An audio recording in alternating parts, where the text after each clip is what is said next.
Well, today on Nation, a window cleaners podcast, we're talking all about firing a customer or being fired by a customer or just awful customers and how to deal with it. So if you're in window cleaning or heck, any type of service industry, stay tuned to WCR Nation.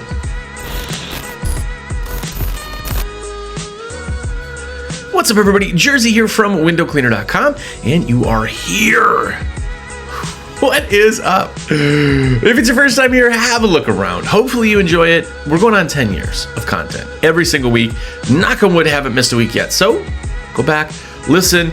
Anywhere podcasts are. Spotify's my favorite, just because. So if you're on Spotify, follow me there because, it's one of those things. But anyway, go check it out. If it's not your first time here, I love you for coming back. Thank you so much. By the way, a couple random awesome people who are more than random. They're just epic people. But first off, Calvin DeWitt, what's up, man? Thank you for everything. Dan Hicks, what's up? How are you? And Luke Parsons, how's it going, man? By the way, these are three awesome people, and they buy from me. So thank you very, very much. If you guys need anything, I'm a rep. I'll talk about that later. But I want to talk today about firing a customer or being fired by a customer or just awful customers that we have to kind of look at. And I will tell you, when you are new in business, it is so absolutely hard to realize that you don't need everybody. It's absolutely a fact. You do not need everybody. You do not need everybody's dollar. And truthfully, everybody's not your customer. They're not even a potential customer, right? The hard part is when you have 5 customers total, losing one of them is pretty detrimental, right? So you put up with a lot more crap than you do when you have an established company. And I will tell you, from doing this for a very long time, I've been in the industry like 20 years, there are some awful people in the world. More of them are amazing than awful, but there are just people out there who suck. I have them now when I do what I do now in sales. Fellow window cleaners, guys that are on Facebook groups and things that I do not talk to anymore because they're just awful and they drain everything about you. With that being said, you have to kind of qualify it. You have to understand why you keep a customer versus not. And I'm telling you, in business at all, if you've been in business or are in business or will be in business or anything, you will or do have sucky customers. And I'll tell you, there's a lot of crap we can deal with. I'm not telling you to just go out and somebody's like, hey, I have a question about this. And you're like, you're done, fired. I'm not meaning that. Obviously, you have to get to a really, really strong point to be able to let a customer go because it's money. You can't go around making everybody happy because some people just aren't happy. But I'll tell you, when the decision comes and you do make the decision, it is life-changing. And I want to explain why. First off, understand the 90-10 rule. And this, I actually think, is probably not even 90-10. It's probably like 95-5. But it doesn't sound as sexy. But the 90-10 rule is that 90% of your business is awesome. Right? Probably 100%. But 90% of the headaches, the frustration, the stress, the suck comes from only 10% of your customers. Like if you deal with Peggy, she's a property manager, you deal with her and she just always is giving you a hard time. Every time you're there, she's like, are you sure you did these windows? You're like, yes.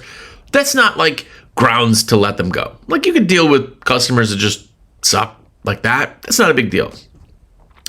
But if Peggy is costing you money because of these just, blatant callbacks that don't mean anything, or she's expecting $1 million service for the $10 she's only willing to pay, or if she is always doing this last minute thing and then, blackmailing you like, if you can't do this, I'm going to have to hire somebody else. If the stress level is not worth the dollar amount, it's not worth having that customer. And you can break ties absolutely amicable. That's a big word for Elmo, right? But you can totally do that. It ends up just being the way that you put it out there. Now, if 90% of your problems are coming from 10%, of those problems, the really bad ones come from just a few people. I was told this theory years ago, and I really, really like it, but your life, your business, your everything, your being is like a stream. It's flowing, babbling, sometimes you have rain and there's more, and sometimes it's in a drought and there's less, but you're just flowing.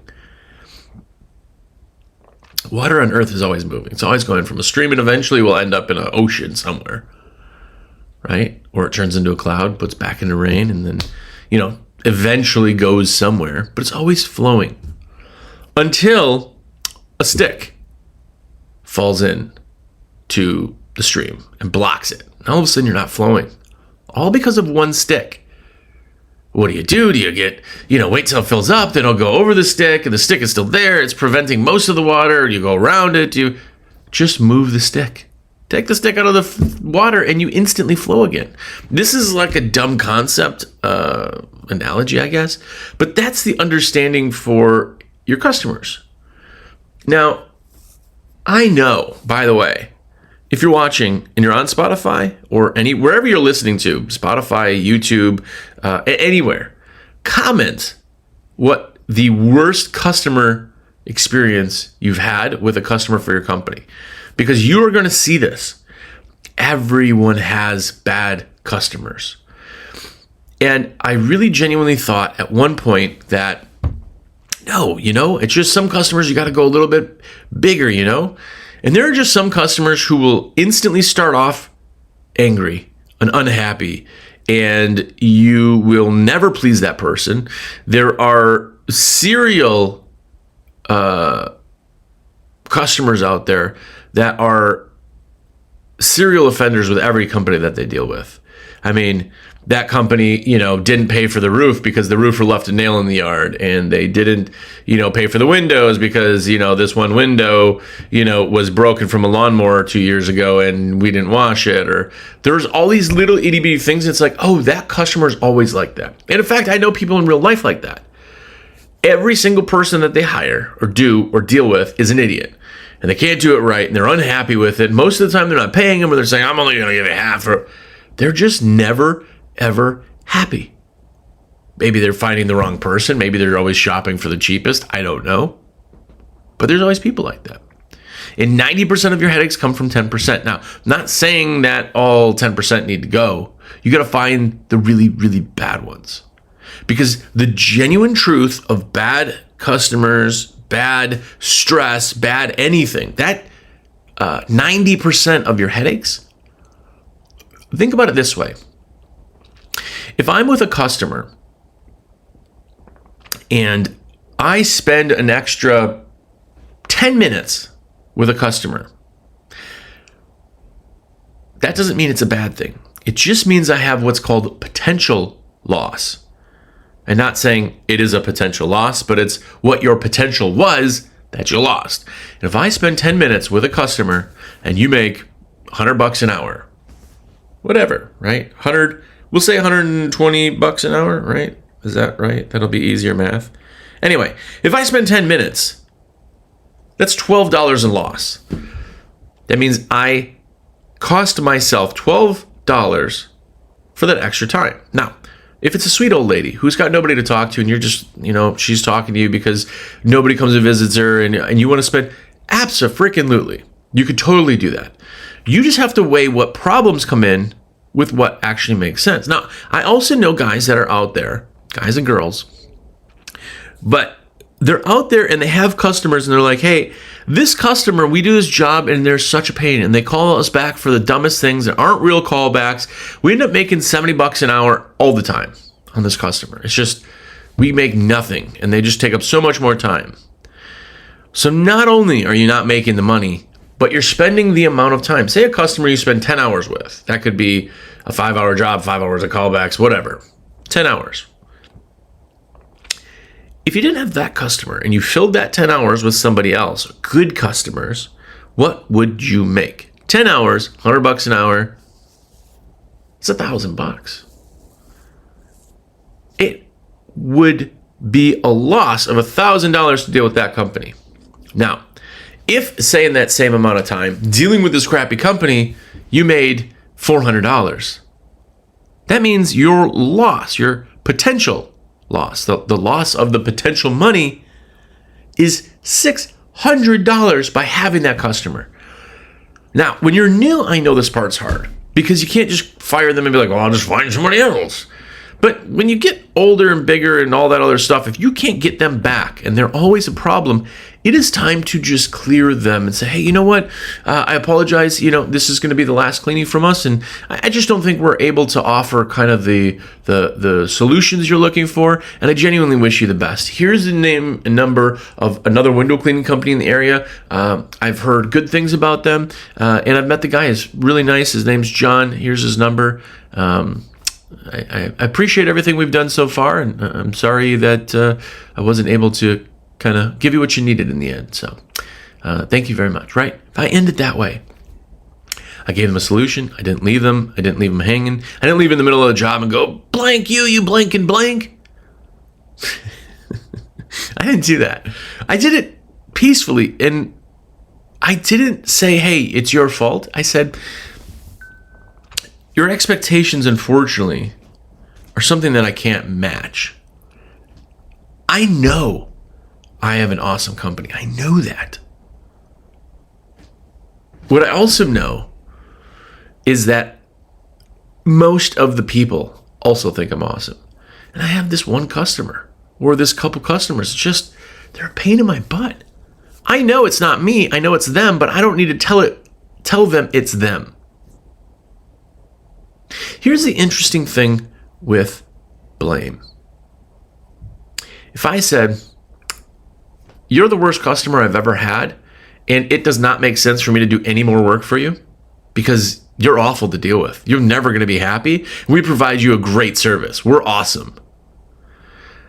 Instantly, they're mad because you've insulted them, and it does not help you. It does not help you. It does not make you feel better. It does not anything. But that's instinctively where we go. But if you look at that situation, you go, hey, this is completely my fault and I completely apologize, with what services that you're looking for. And I know, a lot of times you've had to call us back, which is such a pain in the butt for you. And I'm so sorry about that. I just don't think that what we're providing or what we're doing, our service is gonna work out for you. I genuinely think that, you may be better with another company. Try them, see if they maybe are more aligned kind of with you. But I just want to say thank you for everything that we have done up until this point. And I'm so sorry I've created some headaches for you. That person is not going to be like, what? How dare? They're like, no. I mean, it's not that big of, like, now all of a sudden they have to be humble, right? Even though you said the exact same thing but with different words, now they're like, well, it's not that, it's just we want to make sure that we're getting the most out of our contract. All of a sudden, a lot of times it brings it to the front and they go, oh gosh, oh yeah, no, it's not really you, right? You've had that where people just blow up. Oh my God, this is stupid. I can't. Now, working what I do, say UPS loses a channel out of a box. The box rips somewhere, channel disappears, it doesn't get back in there, the box has a hole in it. People call us and go, how dare you send me a box without blah, blah, blah, blah, blah. You send me this stuff, I need this now, this is absolutely terrible customer service. And you go, I'm so sorry that this happened. We'll get you out absolutely a new one there. Looks like that box had ripped and channel slipped out and they must not have known where to put that back. I'll get you another one out right now. We'll send it today. I'll have it to you very, very quick. I'm so sorry. I know this puts you in a bind. That customer, most of the time, again, there's always terrible people.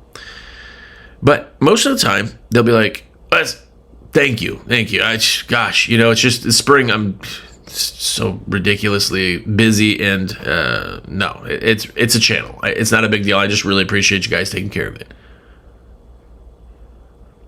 That's how it plays out a lot of times. And that plays out with customers and window cleaning. It plays out a lot of times.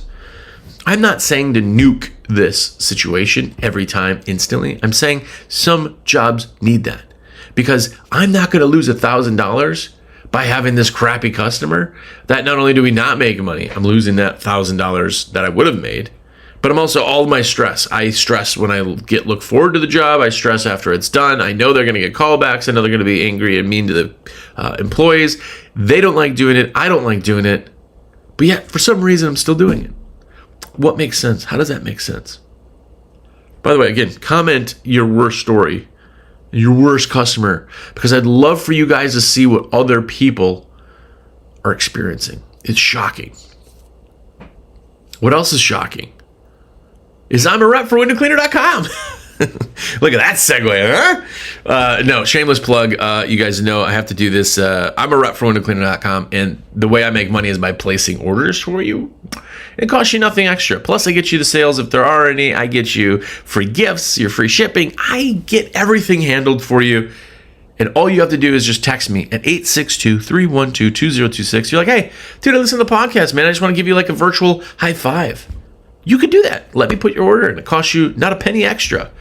Instead of clicking, check out, you click save this cart, and I take care of the rest. And I genuinely appreciate there's so many of you that do just insanely awesome years of letting me put your orders in. And there are so many of you that I've placed every single order in the past, like whatever. That's insanely awesome. So many of you are amazing. And I genuinely, you genuinely want to help me. So thank you. It's because of people like you that I get to do this content. Anyway. Also, tell me what I can buy with all my commission money, like hair gel. That's one of the favorite things people always tell me.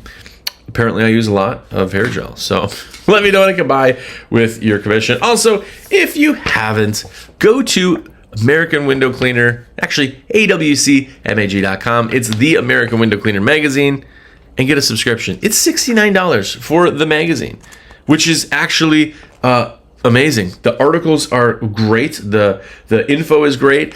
I love stuff like this, which is like the around the world, around the globe. This here is companies from different countries explaining how they got into it, what they do. Just seeing people's rigs.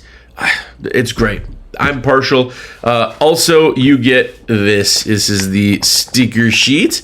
In every single episode or every single issue, you get a sticker sheet. It's all custom window cleaner stickers because we're nerds. So be a nerd. Get the subscription. It's $69. Come on. Get a subscription. Anyway, also, you guys know codes if you guys want discounts on Jobber, greatest CRM on the planet. That's down there, 20% off for 6 months plus free demos. Anyway, comments are in the links in comments. You can also send me a message if you need it. And also print, 15% off print, everything, anything and everything. I'm talking shirts, clothes, postcards, flyers, folders, signage, everything is there. So also get that. The link's down below. Anyway, shameless plugs over. But with bad employees, toxic feeds toxicity. Toxic things feed toxic thoughts, work environment, employee relations. It feeds all that. If you got Mrs. Jones and she is so awesome, and every time we're there, she bakes cookies for us. Oh, she's so good. She's so great. She's so nice. Everybody is ecstatic when Mrs. Jones comes up. Everybody is not only doing an amazing job for her, they're just going above and beyond. They just love going there. Everybody wants to be the reps and techs that are on that job. It's the same thing, but opposite with bad. Absolutely realistically. If you have a customer that sucks, and you then have to go and do the job, and then your guys have to do it, and they know that they're going to get there, and they know they're going to get in trouble, and they know that they're going to get callbacks, and they know that they're just going to be mean to them, they're going to do crappy work and not look forward to that anyway. Toxic feeds toxicity. Now you have angry employees, and they're angry the whole day because they got to go to Mrs. Jones' house, and she is an absolute you-know-what. Why are you keeping that around? Is it for the money? It's the only reason you're keeping it around. The money's not worth that, right? You can go find somebody that will pay you probably more, and you have no headaches. So you leave and they go, oh my gosh, it looks so amazing. Thank you so much. So why would you keep that? Why am I going to have a toxic work environment just to make a buck? And even worse is I'm making less than I would if I had somebody else doing it. Now, if you have a customer and their account is worth $48,000 a year, a big customer, and they're kind of a pain, you go, well, $48,000 is kind of worth it, right? I can't tend to lose $48,000. But say you're making $125, $150 an hour, but they're still a pain in your butt. Maybe $48,000 buys you a little bit more of a pain in the butt. There's no wrong way, no right way. But if you get done and you're like, okay, they pay me $40,000, but I'm only making $62 a man hour, this is stupid. I know $48,000 is a big chunk, but if you can get rid of that $48,000, replace it with another job that fills up those hours, they're going to pay you double the amount of money with no headaches. Now, again, easier said than done, especially if you're new.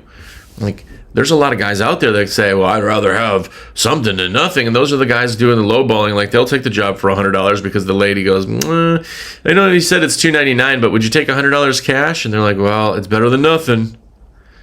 Like, when you're in those binds, you're new, it's really tough. You're going to have a sucky business for a bit until things kind of start taking off on the ground. You get some momentum. I get that. You have to understand and evaluate if the headaches and the dollars and the customer is worth the headaches and the dollars and having the customer. You have to evaluate that and understand. And if for you, you're like, this doesn't make sense, this is so stupid, let them go. Break the bond. Because strength is always greater than gross. And again, very easy for me to say when if you didn't have this customer, you couldn't pay your bills, keep the customer.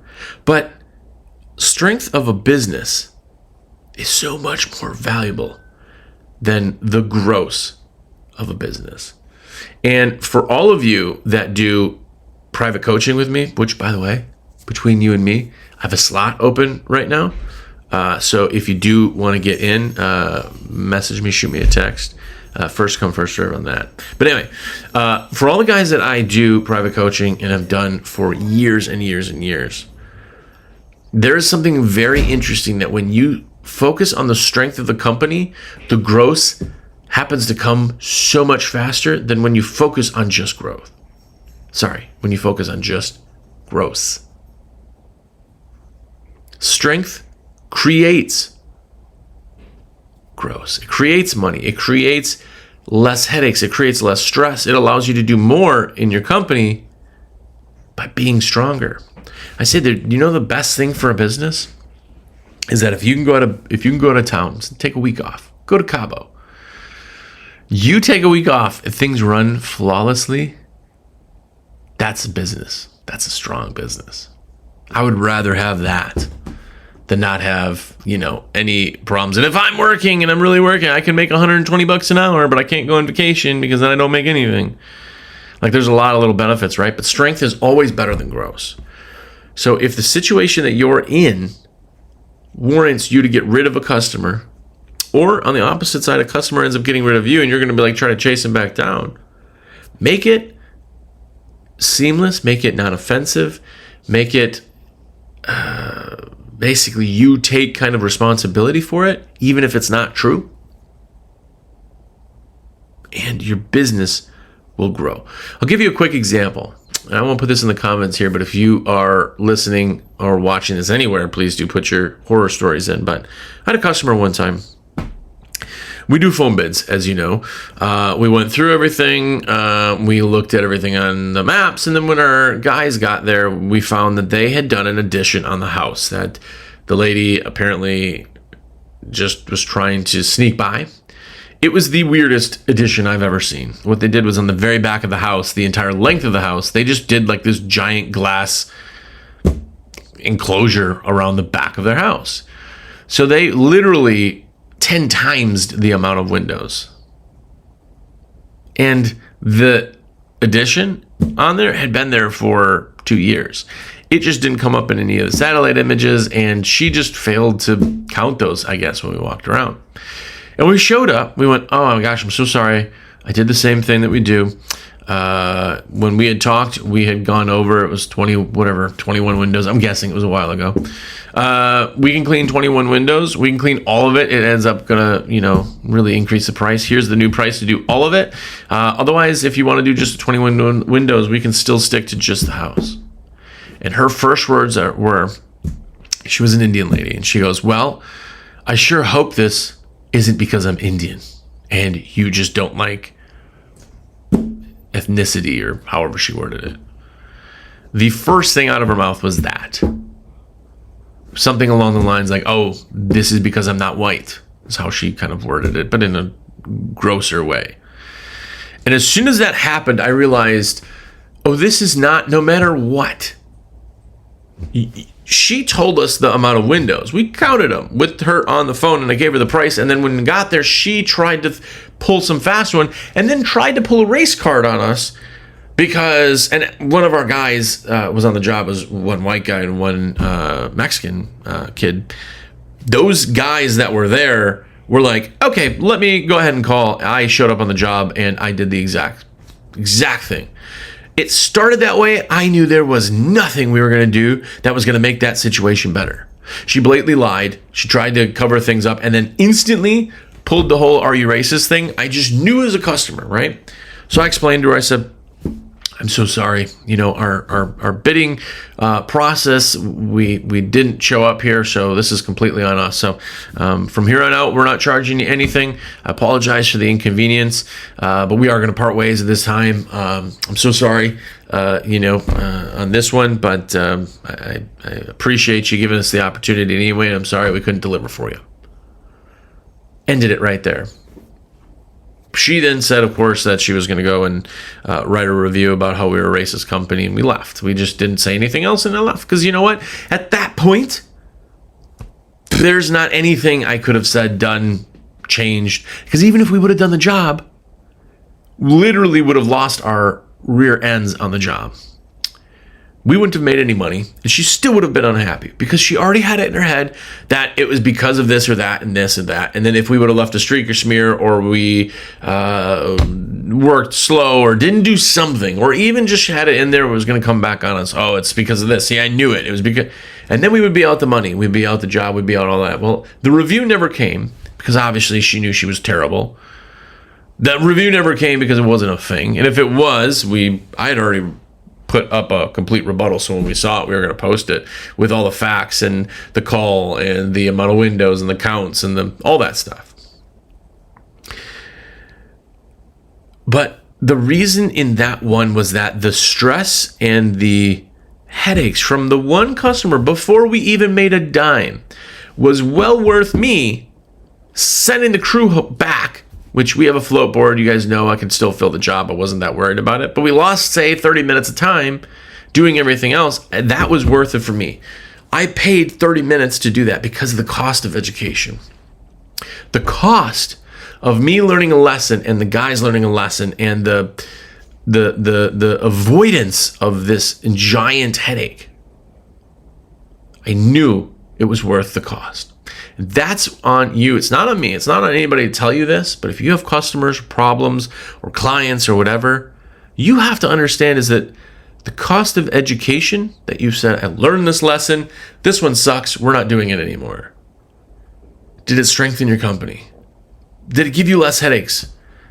Were you able to get more done because you weren't focused on that? And if the answer is yes in all of those, guess what? It's time to let the customer go. Do it do it nicely. I think I'm having a stroke this morning. I'm sorry. Do it so that they don't get angrier. I always take blame when I know it's not my blame, but always put it out that way. So anyway, if you're looking to de-stress, this is a big one. And people are very, very scared of this one. So, yeah. It's something you should look at. If you guys got questions, let me know. By the way, if you've listened to this long, usually we always do like a secret word that we do in the comments. I just want a horror story. Tell me your horror story of a customer that you're like, oh, this is going to go south. Because I have so many of them. I have dozens of them. And those are the ones I remember. The ones that didn't even remember and were still terrible are there. I've been doing this 20 years. There's a lot of them, right? So I'd love to hear that. Anyway, please do let me put your orders in. I would like to make money. As you guys know, I'm building a place up in the mountains that, I need cans of paint for. So hopefully you'll let me place your orders. 862-312-2026. Big orders, little orders. Man, if you're doing waterfed too and you're getting into waterfed for the first time, I love talking waterfed with guys.